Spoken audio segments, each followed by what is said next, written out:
Décidément, cette série What If ne cesse de me surprendre. C'est un régal par son audace, par ses surprises, par ses prises de risques, par ses histoires inédites qui se suffisent à elles-mêmes à chaque épisode. Mais franchement, qu'est-ce qu'elle est excellente cette série What If. Je vous en parle de cet épisode 3 consacré à Nick Fury juste après le générique et c'est du 100% spoilers comme chaque semaine.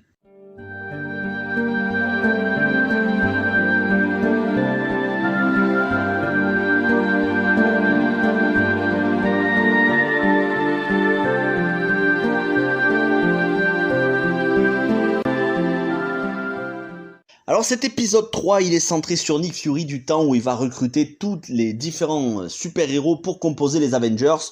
Donc du temps de Iron Man 2, Thor, Captain America 1, même si Captain America on le voit pas dans cet épisode, et tout début des Avengers, avec le discours qu'il a, on veut recruter une équipe au cas où, tout le discours qu'il avait au début des Avengers, qu'il connaît par cœur.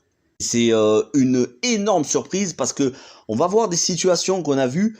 Une situation de Iron Man 2, une situation de Thor où il vient chercher son marteau et on va voir des choses totalement inédites.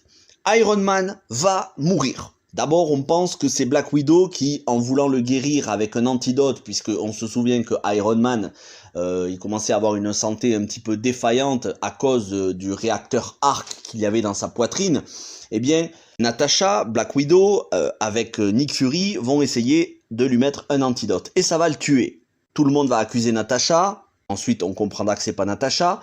Et ensuite, ça va être la même chose pour Thor. Au moment où il va essayer de venir récupérer son marteau, Clint Barton, qui est censé l'observer, le tenir en joue avec son arc, va lui tirer une flèche. Sauf que Clint Barton, il dit, et il va le tuer. Sauf que Clint Barton, il dit, c'est pas moi, c'est impossible, je tenais bien ma flèche. Et ce même Clint Barton, on va le retrouver dans la cellule enfermée, mort. Et là, c'est impossible qu'il se soit suicidé et c'est impossible que ce soit quelqu'un qui soit rentré dans la cellule parce que voilà, c'était observé, c'était surveillé.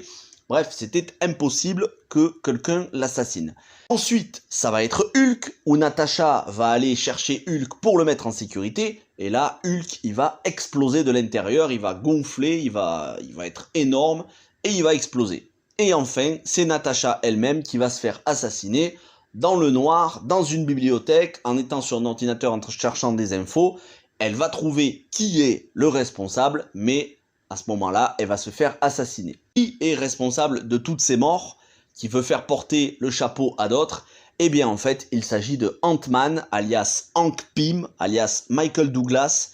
Parce que oui, le design est encore une fois un énorme point fort. De toute façon, comme tous les épisodes, je vais peut-être pas le répéter à chaque fois, mais visuellement, graphiquement, c'est un top, c'est un régal. On reconnaît les acteurs directement, c'est juste un régal.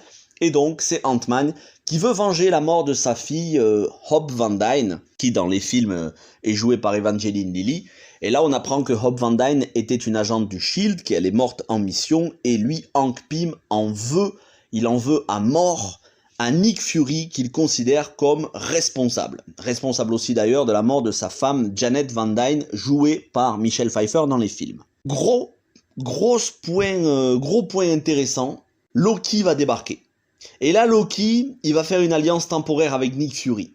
Nick Fury va lui remettre Hank Pym, sauf que Loki va vouloir devenir un allié. Mais pas un allié gentil, il va vouloir faire la même chose qu'il a fait dans Avengers 1, c'est-à-dire prendre le contrôle et soumettre les habitants de la Terre. Et en fin d'épisode, Nick Fury va se retrouver seul avec l'agent Coulson, ainsi que Captain Marvel qu'il aura eu le temps d'appeler, et ils vont tous les deux aller découvrir Captain America qui est toujours dans un bloc de glace. Voilà pour cet épisode dans cette réalité.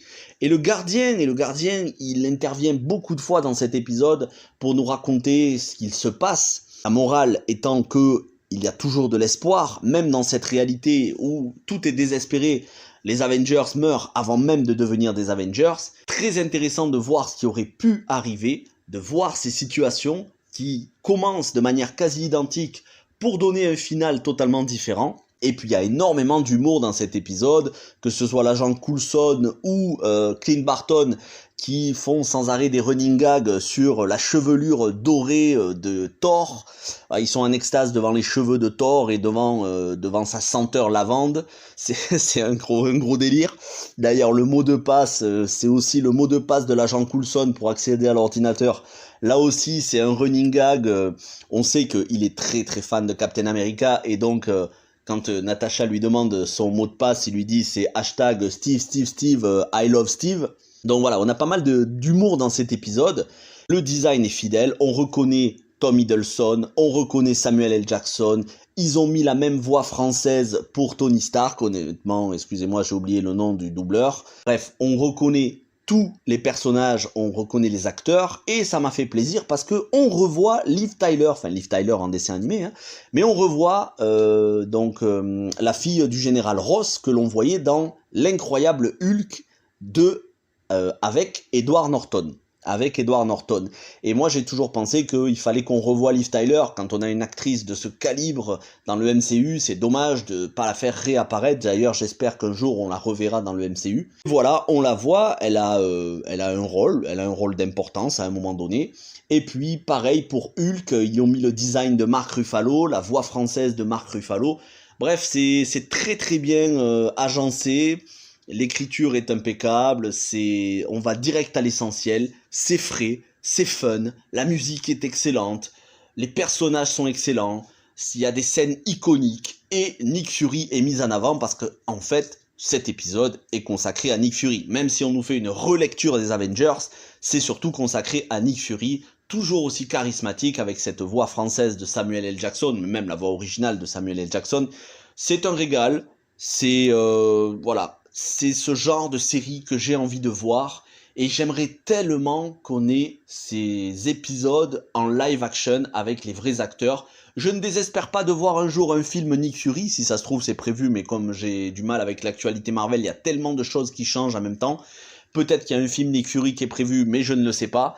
En tout cas, je ne désespère pas de voir un film en live action avec Samuel L. Jackson. On le reverra normalement dans The Marvels.